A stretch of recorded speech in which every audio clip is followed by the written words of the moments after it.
Hello students, मैं महेंद्र सिंह।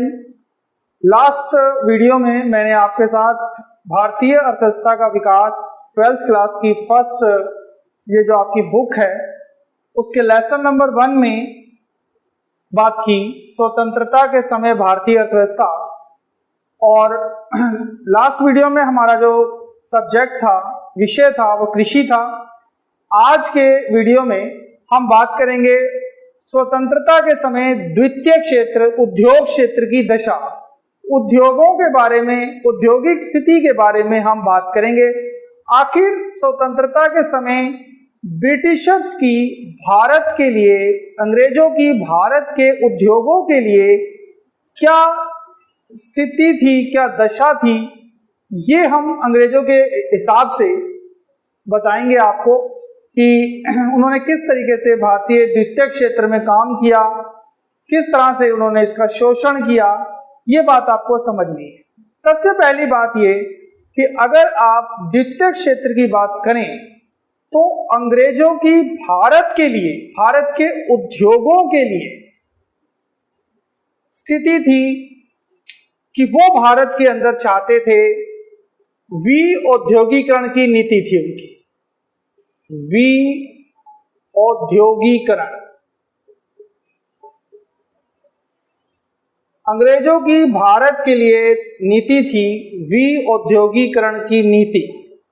आपको समझना है कि ये क्या है, बहुत ही इंपॉर्टेंट पोर्शन है ये, जो आपको समझना चाहिए। देखो, आमतौर पर कोई सरकार जब किसी देश में काम करती है तो वो देश के अंदर औद्योगीकरण लाती है, उद्योगों को बढ़ावा देती है, उद्योगों का विस्तार करती है, उसके लिए सुविधाएं देती है। लेकिन अंग्रेजों की भारत के लिए नीति थी विऔद्योगीकरण। विऔद्योगीकरण का मतलब उद्योग लगाना नहीं, उद्योग हटाना। ये आपके लिए समझ की बात है कि नीति थी विऔद्योगीकरण, जिसके दो उद्देश्य थे। क्यों वो चाहते थे, जो कि मैंने थोड़ा सा आइडिया आपको पहले ही बता दिया था। उनके इसके पीछे दो उद्देश्य थे। वो चाहते थे कि भारत के अंदर उद्योग ना लगे। उनकी नीति उद्योगों को हटाने की थी। क्यों? क्योंकि सीधा सिंपल आपको पहले भी बताया गया, अब फिर से बताया जा रहा है, उन्हें एक्चुअली हमसे कच्चा माल चाहिए था। वो चाहते थे कि इंग्लैंड के उद्योगों के लिए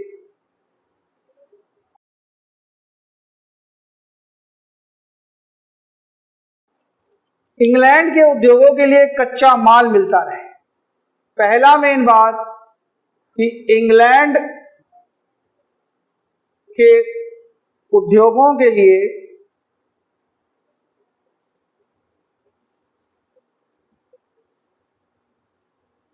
कच्चा माल मिले।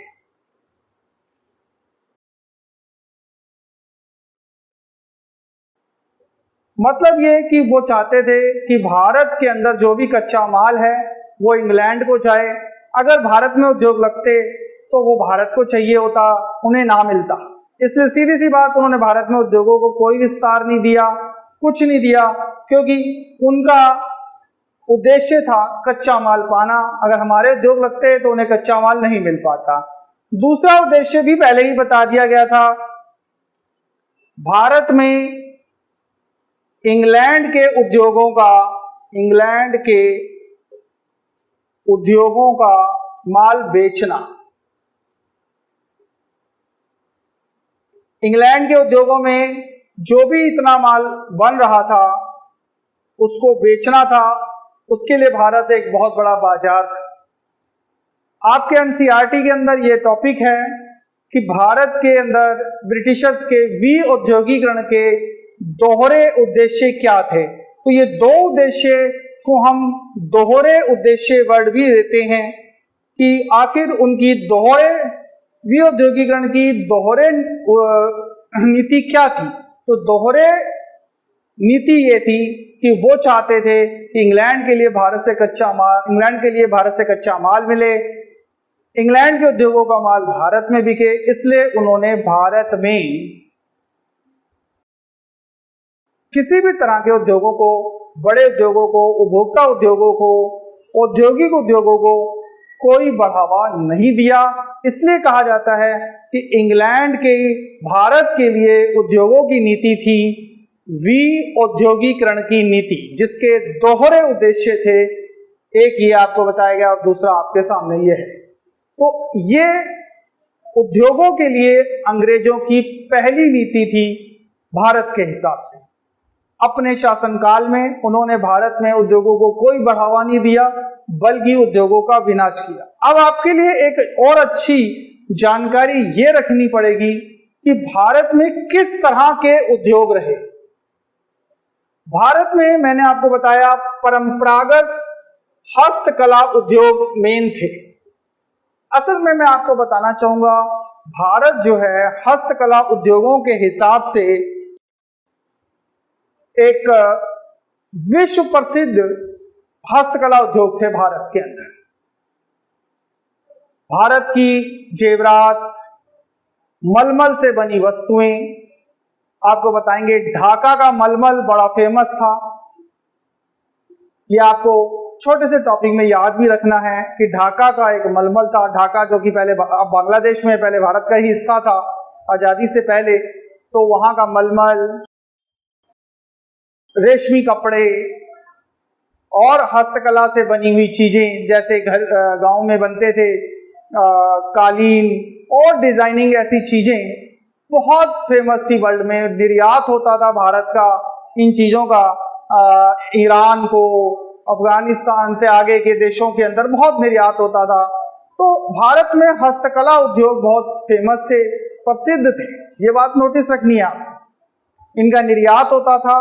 भारत एक खुशहाल देश था, बट अंग्रेजों को तो अपना माल बेचना था। तो अगर आप औद्योगिक क्षेत्र में देखें तो आपको समझना पड़ेगा कि अंग्रेजों ने भारत के उद्योगों में, जिसका जो मेन भारत का उद्योग था, मैं आपको नॉलेज के लिए दूं कि भारत के मुख्य जो उद्योग थे अंग्रेजों के समय, वो थे, भारत का जो मुख्य उद्योग था वो था हस्तकला उद्योग। हाथों से बनी कई चीजें थी और ये जो उद्योग थे, हस्तकला उद्योग, ये विश्व प्रसिद्ध थे और भारत इनका बहुत बड़ा निर्यातक था। ये बात आप समझिए।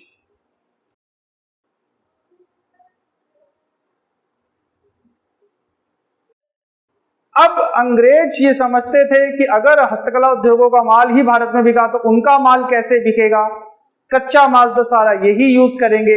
इसलिए अंग्रेजों ने भारत के हस्तकला उद्योगों के लिए, आप इसकी दूसरी खासियत को समझिए कि अंग्रेजों ने भारत के हस्तकला उद्योगों के लिए नीति बनाई कि इनका विनाश किया जाए, इन्हें खत्म किया जाए, क्योंकि अगर ये खत्म नहीं होंगे तो भारत के अंदर अंग्रेजों का माल कैसे बिकेगा। आपके लिए इस लेसन में सबसे मेन दूसरा टॉपिक यही है कि हस्तकला उद्योगों का ब्रिटिश शासन द्वारा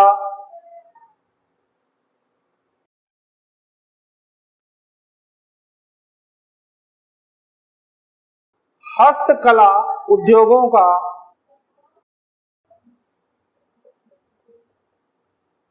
विनाश किया गया। उन्होंने भारत के अंदर हस्तकला उद्योगों का विनाश किया, जो कि विश्व प्रसिद्ध थे। मैंने आपको बात बताई। तो यही टॉपिक है कि किस तरह से भारतीय हस्तकला उद्योगों का विनाश किया। उस पॉइंट्स को समझना आपके लिए सबसे ज्यादा इंपॉर्टेंट है। हम आपको अब यहां पर बताएंगे कि किस तरह ब्रिटिश शासन ने भारतीय हस्तकला उद्योगों का विनाश किया, उन्हें तबाह किया, उन्हें खत्म किया। उसमें सबसे पहले पॉइंट पर मैं आपके साथ डिस्कस करूंगा, जो सबसे इंपॉर्टेंट है, वो है भेदपूर्ण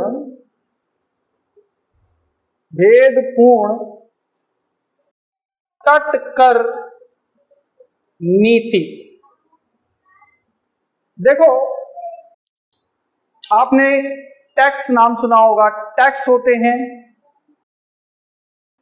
और इसी तरह जो भारत से माल निर्यात होता है, आयात होता है। निर्यात मतलब वस्तुएं बेचते हैं, आयात मतलब वस्तु खरीदते हैं विदेशों से।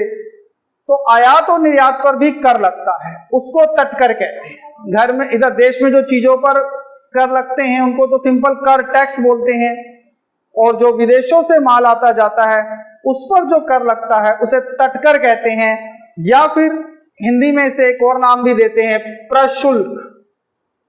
सिंपल कर होते हैं जो वस्तुओं पर लगते हैं, और आयात निर्यात पर जो लगते हैं उसे हम प्रशुल्क कहते हैं।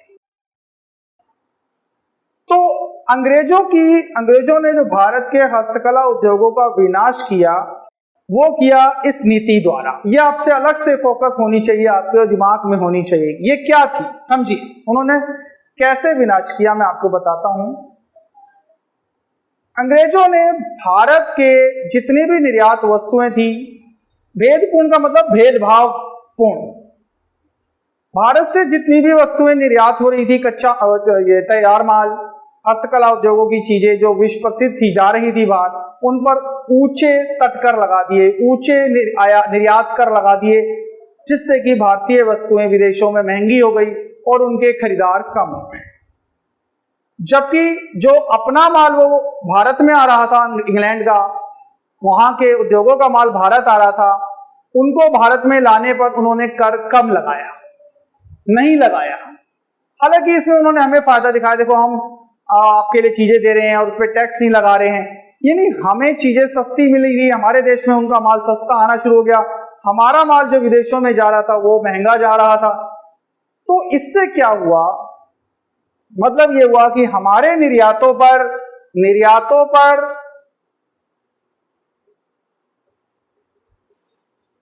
ऊंचे कर लगाए गए, जिससे कि विदेशों में हमारे वस्तुओं की मांग कम हो गई। जबकि आयात जो हो रहा था बाहर से, अंग्रेजों का जो माल आ रहा था, आयातों पर कम ऊंचे कर लगाए गए और आयातों पर कम कर लगाए गए। साथ साथ हमारे देश से जो कच्चा माल जा रहा था, देखो ये जो निर्यात पर ऊंचे कर लगे, ये तैयार निर्यातों पर जो चीजें हमारी जाती थी तैयार, लेकिन कच्चा माल जाएगा अगर बाहर तो उसको कम कर लगाया गया। यानी तैयार माल के निर्यातों पर ऊंचे कर, कच्चे माल पर नीचे कर। यानी कच्चा माल वो हमारे देश से सारा ले गए। हमारे उद्योगों को भी कच्चा माल चाहिए था, लेकिन वो सारा इंग्लैंड की तरफ जा रहा था बिना कर के। तैयार माल पर ज्यादा कर है, कच्चे माल पर कर नहीं है, बाहर से जो माल आ रहा है उस पर कम कर है। एक तरह से भेदभाव हो रहा था। हमने तैयार माल देना है, ऊंचा कर है, कच्चा माल देना है, कोई कर नहीं है।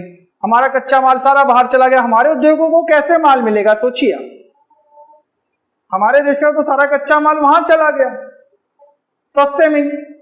हमारे उद्योगों के लिए कच्चे माल का अभाव हो गया, हमारे निर्यात महंगे हो गए, वो हमारा कोई खरीदार नहीं बचा।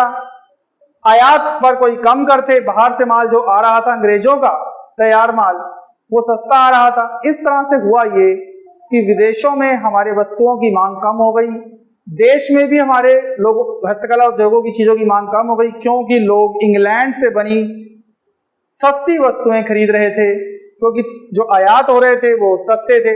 यानी तैयार जो आयात था वो सस्ता था, तैयार निर्यात महंगा था, कच्चा माल सस्ता जा रहा था बिना करके। तो इस तरह से देखा जाए तो भारतीय उद्योगों का जो विदेशों में बाजार था वो महंगा हो गया, उसमें कमी आ गई, वहां डिमांड नहीं रही, लोग लेने नहीं रहे थे। जो भारत में था वहां पर इंग्लैंड के माल बिक रहे थे क्योंकि वो सस्ते थे। इस तरह से इस तटकर नीति ने, इस भेदभावपूर्ण तटकर नीति ने भारत के हस्तकला उद्योगों को कहीं का नहीं छोड़ा, ना घर का ना घाट का।